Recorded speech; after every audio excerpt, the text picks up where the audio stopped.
नमस्कार, मैं मेघा स्वागत करती हूँ आपका आपके इस पसंदीदा कार्यक्रम गुड लक टिप्स में।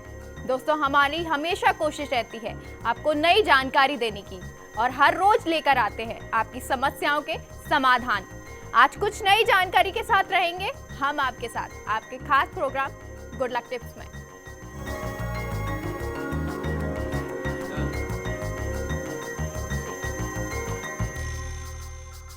दर्शकों, पिछले कुछ एपिसोड से हम दिशाओं के वास्तु की बात कर रहे हैं। किस तरह का वास्तु होना चाहिए, किस दिशा में क्या रखना शुभ होगा। अभी तक हमने चारों दिशाओं की बात की और इसके अलावा ईशान कोण, आग्नेय कोण की बात भी की। आगे के कोण, नैऋत्य कोण और वायव्य कोण के बारे में बात कर लेते हैं और जान लेते हैं इन दिशाओं में दोष हो तो किस तरह निवारण करना है। इस पर विस्तार से बात करने के लिए हमारे साथ मौजूद हैं जाने माने ज्योतिषाचार्य पंडित मुकेश शास्त्री जी। पंडित जी, आपका बहुत बहुत स्वागत है हमारे शो में।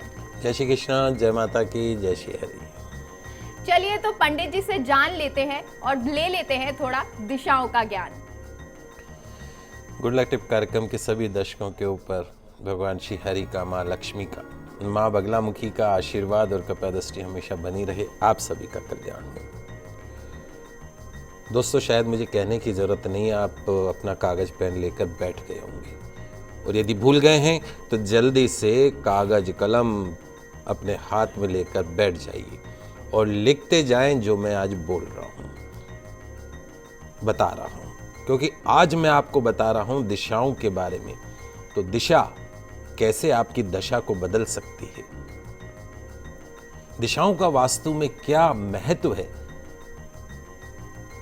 इन सब पे आज चर्चा करेंगे। आपके घर में वास्तु दोष है, क्या उपाय करें बगैर तोड़ फोड़ के, बगैर खर्चे के, ये सब आज मैं आपको बताऊंगा। दोस्तों, वास्तु के अनुसार दिशाओं का भी किसी भी घर के निर्माण में उतना ही महत्व है जितना कि पंच तत्वों का। दिशाएं कौन कौन सी हैं और उनके स्वामी कौन कौन से होते हैं और वो किस तरह मनुष्य को प्रभावित कर सकती है, उस घर में रहने वाले इंसानों के जीवन को प्रभावित कर सकती है, समझना जरूरी है आप सबको। तो क्या आपको लगता है कि आपकी संतान गलत संस्कारों में पड़ती जा रही है? क्या आपको लगता है कि कोर्ट कचहरी आपका पीछा नहीं छोड़ रही है? क्या आपको लगता है कि लाख कमाने के पश्चात भी महीने के अंत में आपके हाथ में कुछ नहीं बचता है, ठन ठन गोपाल हो जाते हैं, बरकत नहीं होती है? क्या आपके घर में बहुत ज्यादा कलह कलेश रहता है? क्या आपके घर की जो महिलाएं हैं अक्सर शारीरिक रूप से बीमार रहती हैं, मानसिक रूप से बीमार रहती हैं, डिप्रेशन बना रहता है? क्या आपके घर में हमेशा पिता पुत्र के बीच में वाद विवाद होता रहता है? पति पत्नी में तू तू मैं होती रहती है, सास बहू में चिक चिक होती रहती है, देवरानी जेठानी में ईर्ष्या का भाव बना रहता है? क्या आपको लगता है कि आपके घर के अंदर विवाह संस्कारों पे तो जैसे ग्रहण लग गया हो, मांगलिक कार्यों पे तो जैसे ग्रहण लग गया हो, जवान बेटी घर में बैठी है, लाख प्रयास करने के बाद भी उसके लिए सुयोग्य वर नहीं ढूंढ पा रहे हैं, कंपटीशन की तैयारी कर रहे हैं बच्चे लेकिन उनको सफलता प्राप्त नहीं हो रही है, पढ़ाई करवा दी, लिखाई करवा दी, इंजीनियर बना दिया, डॉक्टर बना दिया, लेकिन एक छोटी सी नौकरी भी उनको नहीं मिल पा रही, फ्रस्ट्रेशन भारी। यदि हाँ, तो इसके पीछे एक बड़ा कारण आपके घर के वायव्य कोण अर्थात उत्तर पश्चिम का कोना और नैऋत्य कोण अर्थात दक्षिण पश्चिम का कोना जो है, अगर उसमें वास्तु दोष है तो इसका एक मुख्य कारण ये है। तो आइए आज बात करते हैं वायव्य और नैऋत्य कोण की दिशाओं के बारे में कि इन दिशाओं का, इन कोणों का वास्तु में क्या महत्व है, इन दिशाओं में क्या होना चाहिए, क्या नहीं होना चाहिए, इन सब पे चर्चा करें।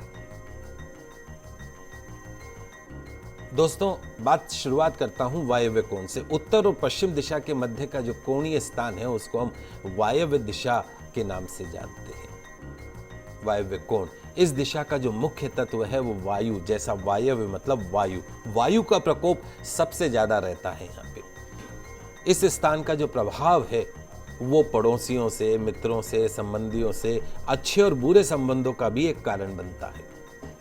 वास्तु के सही उपयोग से हम इसे सदुपयोगी बना सकते हैं। जैसा मैंने आपको बताया कि वायव्य कोण पर वरुण देव का भी पूर्ण अधिकार है। वायव्य दिशा को नैऋत्य तथा आग्नेय कोण से, नैऋत्य और आग्नेय कोण से नीचा रखने पर शुभ फल प्राप्त होता है। इस स्थान का सीधा संबंध घर में जो भूतल है आपका, वहां पर वायु और जल से प्रभाव से है। इसलिए घर में जल भंडारण हेतु सभी टंकियां, ओवरहेड टैंक की बात कर रहा हूं मैं, अंडरग्राउंड टैंक की बात नहीं कर रहा हूं। ओवरहेड जो टैंक है वो आप वायव्य कोण में रख सकते हैं। इसके अलावा यह जो स्थान है, मेहमानों का कक्ष, गेस्ट रूम, कन्या जिसका विवाह नहीं हो रहा हो उसको आप वायव्य कोण, यानी आपका जो नॉर्थ वेस्ट का जो रूम है वहां पर उसका बेडरूम हो, बहुत जल्दी शादी हो जाती है। मेहमान भी वहां आएंगे तो ज्यादा दिन टिकेंगे नहीं। घर के बड़े बेटे बहू का कक्ष, अन्न का भंडार, स्टोर रूम, पार्किंग, पशु का स्थान, ड्राइंग रूम इत्यादि जो है वो शास्त्र सम्मत बताया गया वायव्य कोण में। दिशा मैंने आपको बताई, उत्तर और पश्चिम की दिशा। चूंकि वायु कोण की जो देवता है वो वायु देव है, हमेशा चलायमान रहते हैं। डॉक्टर, वैद्य, वकील, वास्तुशास्त्री, ज्योतिष का काम करने वाले पंडित लोग, इंश्योरेंस एजेंट, मेडिकल रिप्रेजेंटेटिव, राजनेता, अभिनेता, संगीतकार, पत्रकार, गायक और जिनका काम बाहर ज्यादा घूमने का है, उनको भूखंड के वायव्य कोण के कक्ष में अपना शयन कक्ष बनाना चाहिए। क्योंकि वो जितना भ्रमण करेंगे उतना ही उनकी पहचान बढ़ती जाएगी, जनमानस के करीब आते चले जाएंगे। कामयाबी के शिखर तक पहुंचाने में यह दिशा बहुत सहयोगी साबित हो सकती है। तो आइए शुरुआत करते हैं कि इस दिशा में क्या हो। घर में जल भंडारण हेतु सभी टंकियां इस स्थान पर रखने का वास्तु में निर्देश है। मेहमान का कक्ष यहाँ पे बना सकते हैं, आगंतुक कक्ष, ड्राइंग रूम यहाँ पे बना सकते हैं। यदि आपकी कन्या का विवाह नहीं हो रहा है तो आपके घर का जो वायव्य कोण पे जो भी रूम है वहां पे आप कुछ दिन के लिए उसका बेडरूम बना लीजिए। देखिए कितनी जल्दी उसका विवाह होता है। किराएदारों का कमरा यहाँ पर होना लाभकारी होता है, बहुत ज्यादा टिकते नहीं है, खाली करते रहते हैं। अन्न भंडार, स्टोर के लिए भी जगह ठीक है। वाहन और पशु इत्यादि रखने के लिए भी वास्तु सम्मत माना गया है। घर में काम करने वाले जो कर्मचारी लोग हैं आपके, उनका स्थान भी उपयुक्त होता है। यदि आप शॉप की बात करें तो शॉप में तैयार माल रखने के लिए वायव्य कोण की दिशा सबसे शुभ मानी जाती। जितना माल रखोगे फटाफट निकलता जाएगा। वायव्य की चार दीवारी को थोड़ा मोटा बनाना चाहिए, ऊंचा बनाना चाहिए। निर्माण होना आवश्यक है, खाली मत रखिए। सीढ़ियां बनाने के लिए सबसे उपयुक्त स्थान है। संयुक्त परिवार के बड़े बेटे का रूम भी ये हो सकता है। एक विशेष बात, वैसे कहा यह जाता है वायव्य कोण के अंदर जो कमरा होता है, जो नव विवाहित दंपत्ति होते हैं जिनको कंसीव करना हो, गर्भ धारण के लिए वो जगह सबसे शुभ मानी जाती है वायव्य कोण। लेकिन जब गर्भ धारण हो जाए तो गर्भ धारण के पश्चात में वायव्य कोण के अंदर बने कमरे में नहीं सोना चाहिए, फिर नैऋत्य कोण में आ जाना चाहिए। चूंकि वायव्य कोण के अंदर सबसे ज्यादा वायु का प्रकोप रहता है, तो अगर कोई कंसीव गर्भ धारण करे हुए कोई महिला है तो फिर उसके शरीर में वायु का प्रकोप बढ़ जाता है, अबॉर्शन होने की पॉसिबिलिटी हो जाती है। इसलिए भूल कर भी जो प्रेग्नेंट लेडी हैं उनको कभी भी वायव्य वाले कोण के अंदर नहीं सोना चाहिए। ये मैं एक मुख्य बात आपके नोटिस में डालना चाहता हूँ। बात करते हैं क्या ना हो।